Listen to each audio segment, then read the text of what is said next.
Davlatimiz rahbarining mahallalarga yangi O'zbekiston qiyofasini olib kirish, chekka hududlarda zamonaviy mahalla markazlarini tashkil etish haqidagi topshiriqlari ijrosini ta'minlash maqsadida qilinayotgan ishlarning salmog'i keng.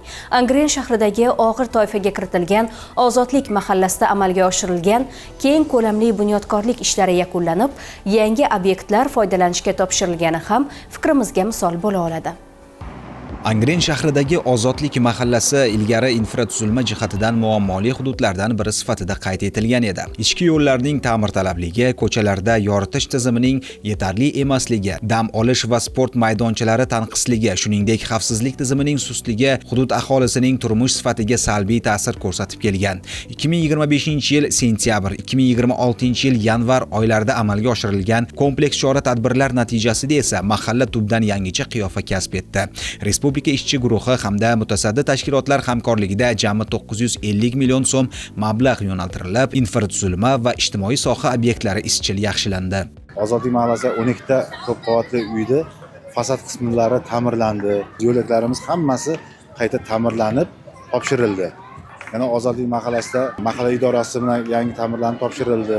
Ichki ishlar maskanimiz yangi ta'mirlanib, bu ham topshirildi va tadbirkorligimizni rivojlantirish uchun tikuvchilik sexi va pazandachilik bilan shug'ullanish uchun ayollarimizga bunday sharoitlar yaratib berildi. Jinoyatchilikni oldini olish maqsadida Ozodlik mahallasida 170 ta kameralar o'rnatildi, 25 ta tashvish tugmalari o'rnatildi. Hududda 13-sonli huquq-tartibot maskani faoliyati yo'lga qo'yildi. Shuningdek, 170 ta video kuzatuv kamerasi hamda 55 ta zamonaviy yoritish chiroqlari o'rnatildi. Ilgari mavjud bo'lmagan sport va dam olish infratuzilmasi o'rnida esa 3 ta sport, 3 ta bolalar va bitta voleybol maydoni barpo etildi. Shuningdek, mahalla ko'chalarida betonlashtirish ishlari amalga oshirilib, 12 ta ko'p qavatli uylarning fasad va tom qismlari ta'mirlandi. Yashil makon loyihasi doirasida 800 ming tup mevali va manzarali daraxt ko'chatlari ekilib, mahallaning ekologik muhitida ijobiy o'zgarishlar yuzaga keldi. Xalq uchun, mahalla uchun, xalq roziligini topish uchun qilinayotgan ishlarni yaqqol natijasi bor. Prezidentimiz boshchiligida, viloyat, shaharimiz hokimining boshchiligida ko'p ishlar amalga oshirilyapti. Qarang go'zallikni. Bolalar uchun o'yin maydonchalari deymizmi, yoki mana futbol maydoni deymizmi, uylarda yaratilgan sharoitlar, xonadonlarda yaratilgan sharoitlar, shu kirish yo'laklaridan boshlab binolarimizni go'zalligi, bu nimaga olib keladi? Bu yoshlarimizni va xalqimizni, fuqarolarimizni obodlikka, ozodalikka, mana shunday go'zal, chiroyli, yam-yashil, gullab turgan joyga hech kim bir axlat tashlagisi, bir narsani tashlagisi kelmaydi. Mana shu natijasi kelajakda albatta bizni respublikamiz dunyoda shu taraqqiyot topgan go'zal davlatlardan biriga aylanadi. Ilgari ish o'rinlari yetishmagan hududda hozirda tikuvchilik, pazandachilik va qandolatchilik yo'nalishlarida yangi sexlar tashkil etilib, aholi bandligi ta'minlanmoqda. Natijada 98,8 gektar maydonda joylashgan qariyb 5000 nafar aholiga ega mahalla nafaqat tashqi ko'rinishi, balki ijtimoiy-iqtisodiy holati jihatidan ham mutlaqo yangi bosqichga chiqdi. Yurtboshimizga kattakon rahmat aytamiz. Shahar hokimiga, mahallamiz raisi boshchiligida mahallamiz obod bo'ldi, yashil makonlarga aylantirildi. Mahallamizda 4864 ta aholi bo'lsa, shundan 2564 tasini ayollar tashkil qiladi.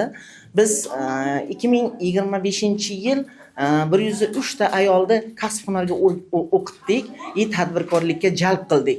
Biz bu yilgi rejamiz bizni 140 ta ayolni o'qitib, tadbirkorlik yo'nalishi bo'yicha imtiyozli kreditlar berilib, ularni tadbirkorlikni yanada kuchaytirish maqsadida amaliy yordam berib kelyapmiz. Ozodlik mahallasida hokimimiz tashabbusi bilan tadbirkor Nargiza Nazimovaga bino berildi. Bu binoda hozir ishsiz o'tirgan ayollarni ish bilan bandlash masalasida o'zini atrofiga ishsiz ayollarni qamrab olyapti. Yangilangan mahallaning ochilish marosimi Navro'z ayyomi shodiyonasiga ulanib ketdi. Tadbirda Angren shahri hokimi amalga oshirilgan islohotlar natijalarini alohida ta'kidlab, aholini qo'shaloq bayram bilan tabrikladi. Navro'z sayli davomida milliy qadriyatlarimiz namoyon bo'lib, dasturxonlarga osh, sumalak, ko'k somsa va ko'k chuchvara tortildi. Shuningdek, Angren shahri madaniyat bo'limi tomonidan tayyorlangan konsert dasturi, xalq o'yinlari va laparlar tadbiriga o'zgacha ko'tarinki ruh bag'ishladi.